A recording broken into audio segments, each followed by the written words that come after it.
A verdict in the federal trial of R&B singer R. Kelly. He has been found guilty of racketeering.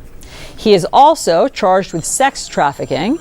These are charges that could send him to prison for decades, and CNN's Jean Casares has been following this case for us. We also have CNN legal analyst Ariva Martin. She is here with us also. Okay, Jean, this just happened. I know you are scrambling to figure out exactly what all of this means, as am I. So, guilty on racketeering. And the Eastern District of New York, the courts just tweeted that out. So they are saying guilty of racketeering. There was one count of racketeering. There were 14 different acts involved, including sexual exploitation of a minor, bribery, kidnapping, and sex trafficking charges. So this is all we have at this point. Now, he's also charged with the Mann Act, which is a federal law involving sex trafficking. Now, nothing on that yet, so they could be in the midst of the reading of this verdict because racketeering was count one. The Mann Acts were the counts after that, 2 through 9.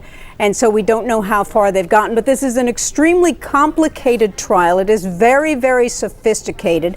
It went for 23 days. There were 50 witnesses. There were many young women that testified that R. Kelly had kidnapped them, held them in rooms. They could only go to the bathroom or eat if they got permission from his people.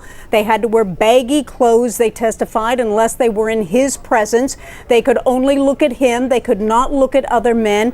It was tearful testimony, emotional testimony, and ultimately, the prosecution said it is time for him to be convicted. We are just getting in more information now that he has been convicted of 9 counts, I believe, including the sex trafficking charges and that racketeering. So they're just announcing it, slowly. First was the racketeering and now the sex trafficking, because it would have been unimaginable for him not to be given what you've just said was the evidence presented in the court. And sex trafficking was a part of the racketeering also, but the Mann Act specifically focuses in on sex trafficking, as just you're saying right here.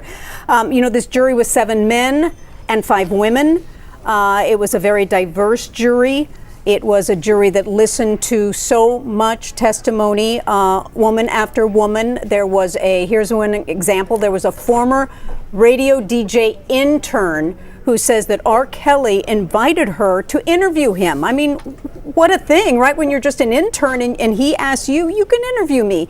She went to his studio in Chicago. She said she was placed in a room. She realized she couldn't get out.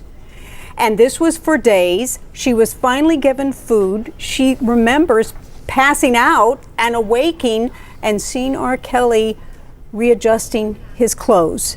And so she believes that she was drugged, sexually assaulted, and that is one example.